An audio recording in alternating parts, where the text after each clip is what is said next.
It was a Thursday, just one of those regular, harmless-feeling Thursdays that slips under your skin with a cup of coffee and the same routine you've followed for years. I'd just gotten back from work, tossed my keys in the bowl by the door, and kicked off my boots like always. Kathy was in the kitchen humming some old tune she'd probably picked up from one of those home improvement shows she liked. I remember thinking how peaceful it all felt. Comfortable. Predictable. Safe. That's the lie, though, isn't it? The one we all settle into because it's easier than facing the alternative. That even in the most normal days, your world could already be on fire, and you're just too close to the smoke to smell it. We'd been married 17 years. High school sweethearts. First real kiss. First real heartbreak. First real everything. I used to think that was romantic, building a life with someone who knew you back when you had acne and bad hair. But now, looking back, I'm not sure if that history was our strength or the rope we were slowly hanging ourselves with. I'm not going to say everything was perfect, but we were solid. At least that's what I believed. 2 kids, now off at college. A house that was finally paid off. Sunday pancakes. Anniversary dinners where we'd half joke about how lucky we were to still like each other. Little routines, inside jokes, her cold feet pressed against mine under the sheets every night. I thought that meant something. I thought we were still us. But you don't notice when us starts to fade. It's not like a firework or a collapse. It's more like a slow leak in a tire. You still keep driving until one day, you're skidding off the road and wondering how the hell you didn't see it coming. Anyway, this story doesn't start with a fight, or some suspicious text message, or a strange scent on her clothes. It starts with a Sunday cleaning spree and a broken vacuum belt. That's it. That stupid little vacuum. But that part comes later. For now, I was still living in the world where I thought my wife loved me, and that we were growing old together. The world where I thought my ex was just a chapter I'd closed a decade ago. I didn't know yet that those two people, past and present, were about to crash right into each other, and that the fallout would make me question every single thing I believed about love, loyalty, and myself. So here's where things start to tilt. It was the weekend, one of those quiet, uneventful ones. No kids, no plans, just laundry, football on mute, and that old vacuum that always seemed 2 uses away from retirement. Kathy had been complaining it wasn't sucking right. I offered to fix it, mostly just to feel useful. She smiled, handed it over, and went off to water the plants on the porch. Like I said, normal. I sat down on the floor, flipped it over, and opened the bottom compartment.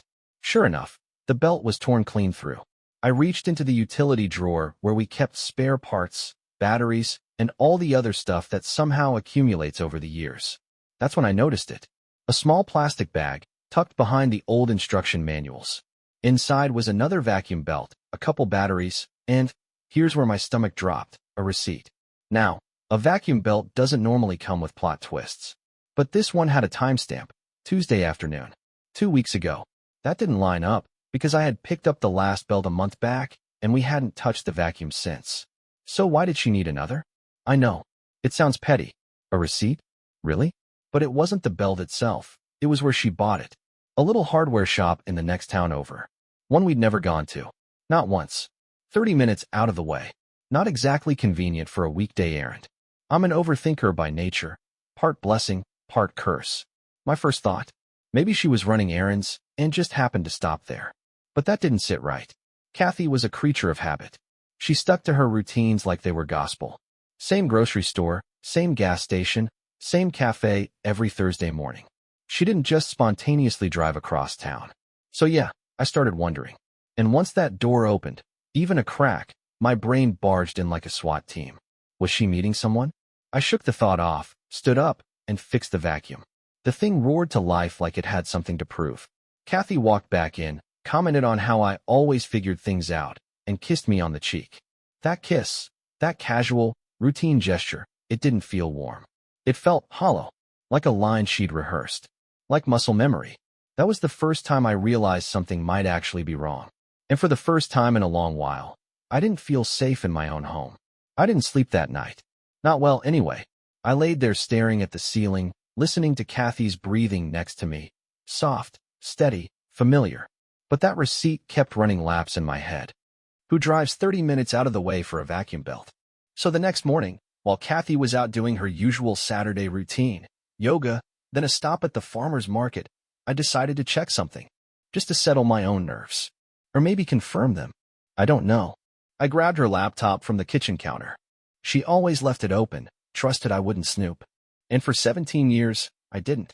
Until now. I didn't go digging for anything specific, just clicked around her browser history, mostly half hoping I'd find something to make me feel foolish. Something boring. A coupon site, Pinterest, one of those recipe blogs with 3 pages of backstory before the ingredients. But instead, I found a map. A saved location, actually the very hardware store from the receipt. That alone wouldn't have meant much.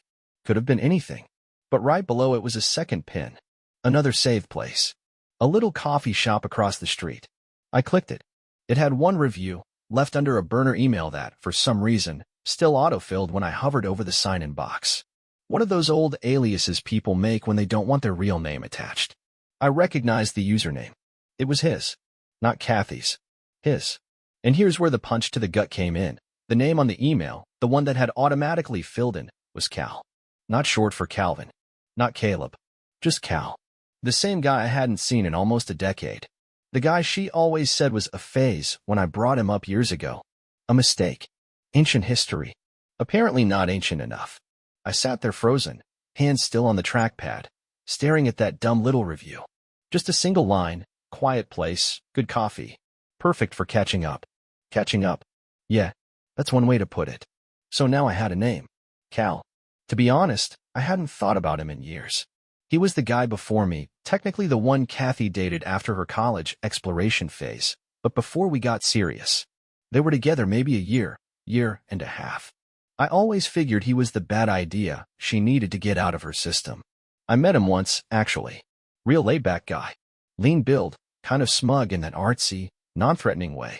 The kind of guy who wears scarves indoors and thinks vinyl sounds better because it breathes. I hated him immediately, but I got the sense he hated me more, which I was fine with, because I won. She chose me, or so I thought. I remember asking Kathy once, back when we were still in that oversharing honeymoon phase, what went wrong with him. She'd shrugged and said something like, he didn't want the same things I did, which, at the time, I took to mean she wanted a house, kids, a future, and he wanted to keep drifting. Apparently, the guy figured out how to settle down just in time to mess with mine. I didn't say anything that day. I couldn't. Not without sounding like a paranoid man-child reading too much into coffee shops and browser history. But something was shifting inside me, like the floor of my life had started to slope, just slightly, and I was trying not to slide. That evening, Kathy came home with a bag of fresh produce and that same practice smile she always wore. She kissed my cheek and asked if I wanted salmon or chicken. I mumbled something about not being hungry and watched her out of the corner of my eye. Everything looked the same, but nothing felt the same. That night, she went to bed early. I stayed up, drinking warm beer and staring at the edge of the rug. Just thinking. Catching up.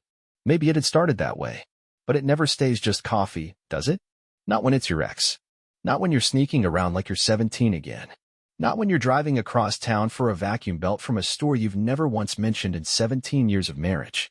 No, this wasn't catching up. This was something else. The thing about catching liars is, they don't always hide things well, not because they're sloppy, but because they don't think they need to. Especially when they think you trust them. And I did. I really did. For a long time. But now I was watching everything. The way she checked her phone and tilted it away. The sudden urge to go for walks without her Fitbit. This coming from a woman who once panicked because it didn't track her steps around Target. The way she laughed at nothing, like someone had texted her a joke meant just for them. It's wild how quickly you can start questioning your whole reality once doubt creeps in. Like, I even found myself analyzing the way she folded laundry. That's where I was, mentally. Not proud of it, just honest. But I wasn't going to confront her. Not yet. I wanted more than a feeling. So I started doing what any half-sane, half-wrecked guy would do in my position. I took notes. Literally. I opened a blank document on my laptop and labeled it breadcrumbs. Dumb name, maybe, but it felt right. I logged her new gym schedule, her longer grocery runs, the days when she suddenly needed to go clear her head at the park.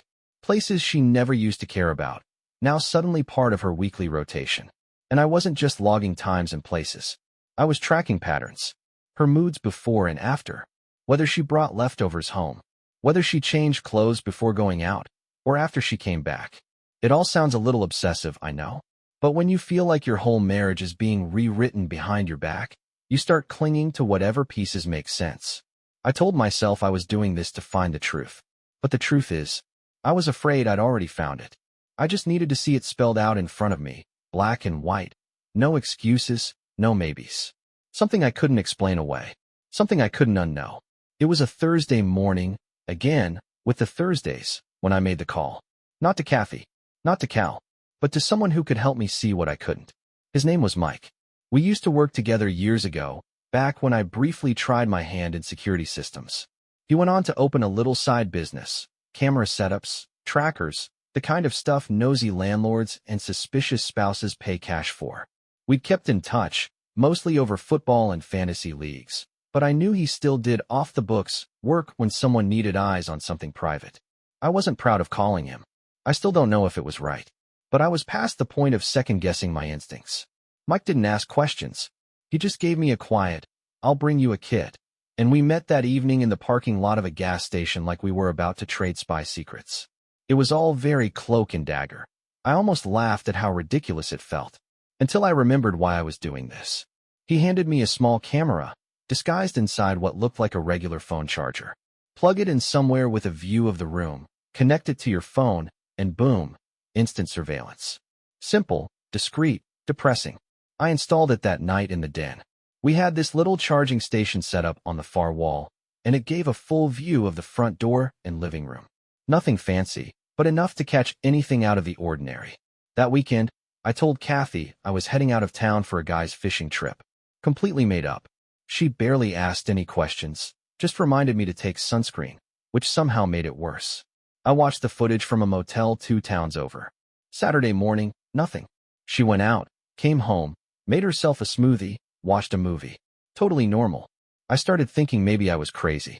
Maybe this whole thing was some midlife, empty nest paranoia playing tricks on me. Then Sunday came. She left the house around 10 a.m.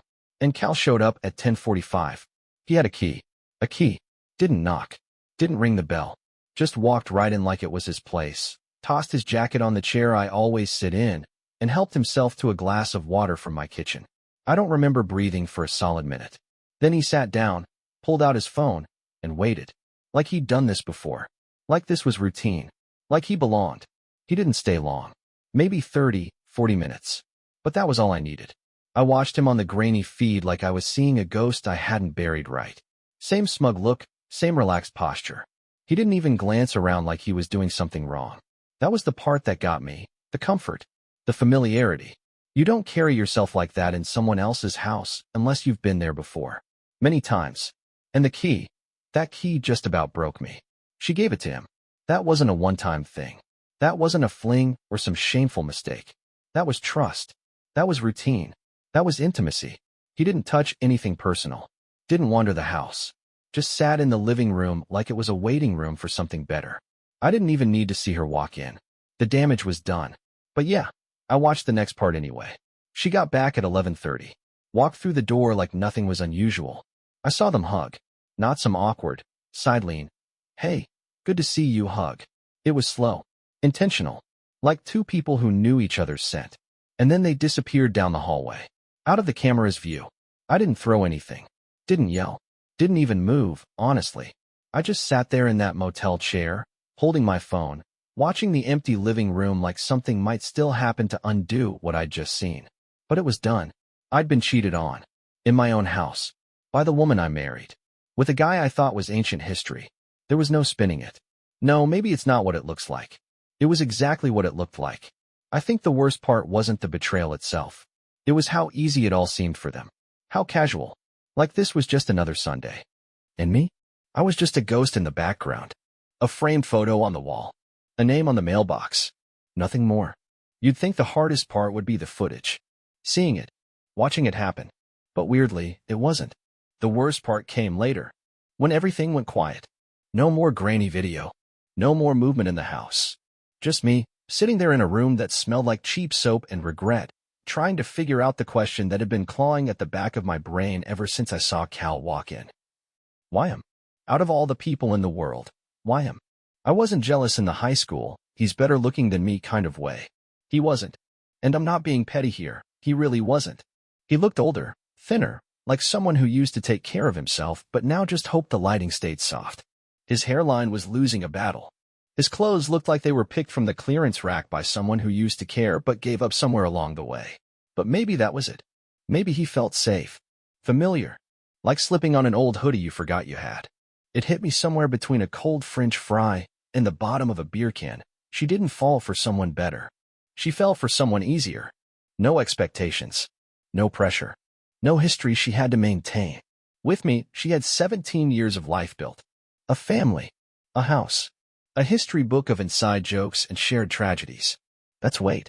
That's commitment. With him, she could hit reset. And maybe that's what she wanted. Not love. Not passion. Just the freedom to be someone else. Even if that someone else was a person she used to be with a man who never stayed. And me? I wasn't angry. Not in the way I expected to be. I didn't want revenge or some dramatic blow-up. I just felt hollow. Like I'd been replaced with the memory of someone she used to miss. Once the shock wore off, and by wore off, I mean dulled just enough for me to function without pacing, I knew I had to make a decision. Not the kind of decision you scream about in a parking lot. I wasn't going to be that guy. No yelling. No public scene. No shattered dishes or dramatic walkouts. I was going to play this smart. Quiet. The way you handle something when you've got nothing left to prove and nothing left to lose. So I made a list. Not out loud. Not on paper. Just in my head. I started with what I knew. She was seeing him. She had given him a key. She was hiding it, which meant she still cared what I thought. And me?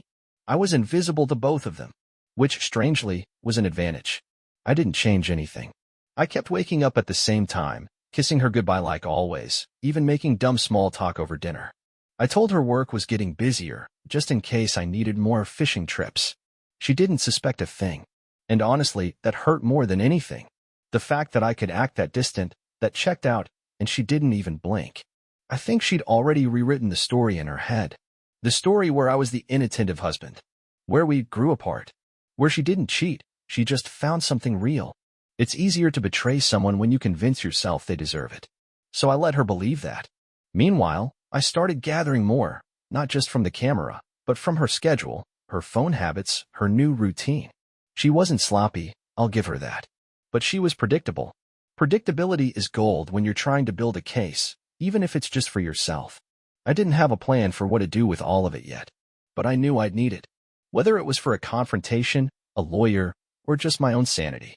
Because the truth? I wasn't ready to burn the house down, but I was done pretending it hadn't already caught fire. It was a Wednesday. She said she was going to yoga. I know, cliché, but that was the story. Yoga night with the girls. She even threw in that extra detail, like how Candace was driving this time because her car needed gas. It was so specific, so rehearsed, I almost laughed right there in the kitchen.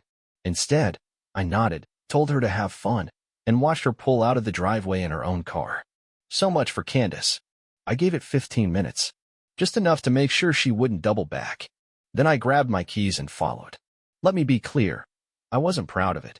I didn't feel like a hero. I felt like a guy sitting behind the wheel of his aging Toyota, tailing his own wife through city traffic like some budget James Bond. But I had to know.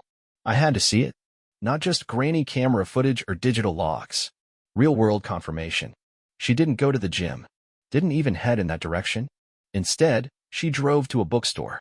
A little independent one we used to go to, back when we still read together in bed and talked about weekend plans like they actually mattered. She parked. Got out. Looked around, that quick glance people do when they're checking if they're being watched. Spoiler. She was. I kept my distance, parked a few spots down, ducked low enough not to be seen but high enough to watch. She walked in. And then, 2 minutes later, he walked in. Cal. No hugs this time. No PDA. They were careful here. Public. They wandered around the shelves like two strangers pretending not to know each other. Only they weren't strangers.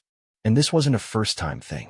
I could tell from the way they moved, synchronized, practiced, like they'd done this routine before. Eventually, they met near the back. Disappeared into the little reading nook behind the travel section. I didn't follow. I didn't need to. I just sat there in the car, watching the glass door, feeling like some relic from another life. A man outside his own story, watching it play out through bookstore windows.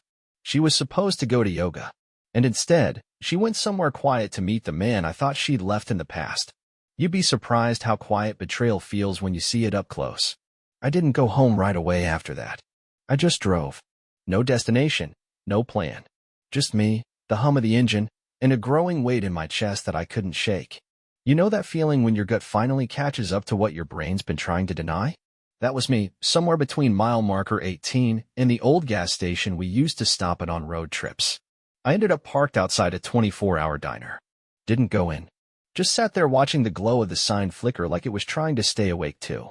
I stared at my own reflection in the rearview mirror for what felt like an hour. Didn't recognize the guy looking back at me. That guy looked small. Not weak, exactly. Just tired. Like he'd spent years building a house, only to realize someone else had been living in it with the door cracked open the whole time. And that's when the real truth hit me. It wasn't just that she cheated. It was that I let us become strangers. Somewhere along the way, between kids, bills, birthdays, and routines, we stopped seeing each other. We became polite roommates, efficient co-managers of a shared life. We had dinner, talked about the day, kissed each other goodnight like it was part of the checklist. And I thought that was enough. I thought love was maintenance. Turns out, she wanted spark. And instead of telling me that, she found it in a man who used to be a chapter. One I thought we'd close together. That's what stung the most. Not the betrayal, the silence that led to it. The way she just slipped out of us, without saying a word. And maybe I'd been doing the same thing. Just in slower motion. But still, there's a difference between drifting apart and stepping outside the marriage to rewrite your own narrative. She chose her exit. I was just the guy who stayed in the room, waiting for the conversation to start. I didn't blow up. I didn't pack a bag. I didn't storm into the house with accusations and printed screenshots. Instead, I made a sandwich. Yeah, that's what I did when I got home that night. Walked into our quiet kitchen like nothing had happened, opened the fridge, and made myself a sandwich. Turkey, mustard, no mayo. Just something to do with my hands while my brain adjusted to the new reality. She was already asleep, or pretending to be. I didn't check. The next morning, I got up early. Showered. Shaved. Threw on the nice shirt, the one she used to compliment before the compliments dried up. And I started making phone calls. First, a buddy of mine from work, knows a guy who knows a guy, got me in touch with someone who handles legal consultations discreetly. No pressure, no commitments. Just information. What a man needs to know before he's suddenly on the losing side of a joint account. Second, I called a locksmith. No, I didn't change the locks, not yet. But I wanted to know how fast it could be done. Just in case. And third, I called Cal's office. That one might sound impulsive, but hear me out. I didn't talk to him. I just asked for his extension under the pretense of returning a call. Got put on hold. Sat there listening to generic jazz until a woman picked up and said, "This is Cal." I hung up. That was enough. He was at work. Not in my house. Not with her. Just sitting in a cubicle somewhere, clueless that the husband he thought was still in the dark now had his number, literally. I wasn't planning revenge. I wasn't even sure I wanted confrontation. What I wanted was control. Some small corner of this mess I could hold on to and say, this part? This is mine. So I spent the rest of that day taking back little pieces of myself. I opened a new checking account. Changed the password to my cloud storage. Made a backup of the security footage and stored it somewhere she'd never look. I started separating the me from the we. Quietly. Calmly. Deliberately. Because if she could start a new life without me, then maybe I needed to start learning how to live without her, starting with the parts she hadn't already taken. I started noticing it the next week, the way her smile took a half-second longer to show up. The way she paused when I asked simple questions, like she was trying to figure out what I knew, or what she'd already told me. Guilt is a funny thing. It doesn't always scream. Sometimes, it just hesitates. She was still playing her part. Making dinner. Asking how my day went. Watching shows we both stopped caring about years ago. But there was a nervous energy in her now. Like she was dancing through a routine that didn't fit anymore. I think she felt it, the shift in me. I wasn't cold. I wasn't cruel. But I wasn't there either. Not in the way I used to be. Not leaning into her stories or reaching for her hand. I stopped offering to help with the dishes. Stopped asking where she was headed. Stopped caring if her phone buzzed face down on the counter. I think that scared her more than anger would have. That's the thing about people like Kathy. They can lie to you all day long, but the moment you stop reacting, they start to panic. One night, I caught her standing in the hallway, staring at me through the half-open bedroom door. She didn't say anything. Just watched me for a second, like she was trying to read a manual she forgot how to use. Then she smiled, that too wide, too perfect kind of smile, and asked if I wanted to watch something together. I said I had work to finish. She didn't push. Just nodded and walked away. But I saw the look on her face as she turned. It wasn't love. It wasn't regret. It was fear. Not of me, but of losing control. Of me slipping out of her hands while she still had Cal waiting in the wings. Because here's the thing cheaters forget.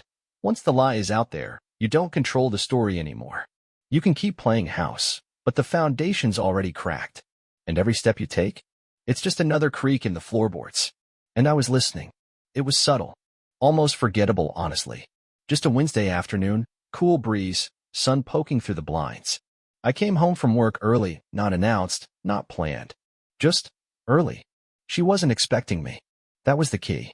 I pulled into the driveway, saw her car already there. Walked inside as quietly as I could. No voices. No music. Just the sound of the kitchen faucet running. And then, it stopped. I stepped around the corner. There she was. Phone in hand. Not the usual phone, her old one. The backup she kept in a drawer, supposedly for emergencies. She was mid-text, fingers frozen above the screen. Like a deer caught in headlights made of silence. We locked eyes. She jumped slightly, recovered faster than I expected. Gave me a smile, that same reflex smile she'd been wearing for weeks. Said something casual. I don't even remember what. But she quickly slid the phone into her purse like it never happened. I didn't say a word. I just walked over, grabbed a glass of water, and sat down at the table like it was any other day. But inside, I knew. That was the phone. The one she didn't want me to see. The one where the real conversations lived, the ones with Cal. The ones that wouldn't survive a confrontation, because they weren't built for daylight. She excused herself soon after. Something about laundry, maybe. Didn't matter. I heard her footsteps moving fast upstairs, heard the familiar click of her bedroom drawer, the one she always thought I never opened. But I had. Weeks ago. That drawer was where she hid the key. Not the literal key, Cal's key. I'd already found it and taken it. She hadn't noticed. I still have it. So now we were both pretending. She was pretending not to lie. And I was pretending not to know. But the difference? I wasn't fumbling anymore. I wasn't playing catch-up. I was ready. She wasn't. And for the first time in weeks, I felt like I had the upper hand, not to hurt her, not even to win. Just to reclaim a part of myself I hadn't seen in a long time. The man who didn't need someone else's permission to take his next step. The funny thing is, after all of it, the lies, the keys, the footage, the second phone, the late-night yoga, I never got the big emotional payoff I thought would come. No dramatic showdown. No tearful confessions. No apology that even tried to stick. Just the quiet. She was living in it. I was walking through it. And between us was this invisible line, like two people sharing a house that had already been divided in half, only nobody had said it out loud yet. But we both knew. She'd flinch now when I came home unexpectedly. Watch me out of the corner of her eye. Smile too often, too wide. That guilt. It clung to her like humidity. She knew I knew something. She just didn't know how much. And that gave me a choice. I could blow it all up. Lawyers. Property split. Mutual friends taking sides. Two kids forced to pretend holidays felt the same. Or I could play the long game. So I started making moves. Quiet ones. Moved some money. Set up a P.O. box. Got a separate savings account. Talked to a real estate guy about the kind of rentals that don't ask too many questions. Because I didn't need revenge. I needed freedom. Not the kind you celebrate with champagne. The kind where you can breathe again. Where you can walk into a room without wondering who's been there when you weren't. The kind where you can look in the mirror and not feel like a fool. I haven't made the final move yet. Not officially. The papers are sitting in my desk drawer, signed, sealed, just waiting for a drop-off. Some mornings I think I'll do it. Others, I just make coffee and stare out the window for a while, trying to remember what it felt like to be happy in this house. I think I miss the version of her I married more than the person she is now. Maybe that's the real heartbreak. Realizing the person who once felt like home has quietly become the reason you don't want to go back there. I still wear my ring. For now. Not because I believe in it. Just because I haven't decided what to do with it. But I know one thing for sure. The next time I open that front door, it'll be to leave. Not to check. Not to follow. Just to go. Where? I don't know yet. But anywhere's better than staying in a life where I'm the only one still holding on.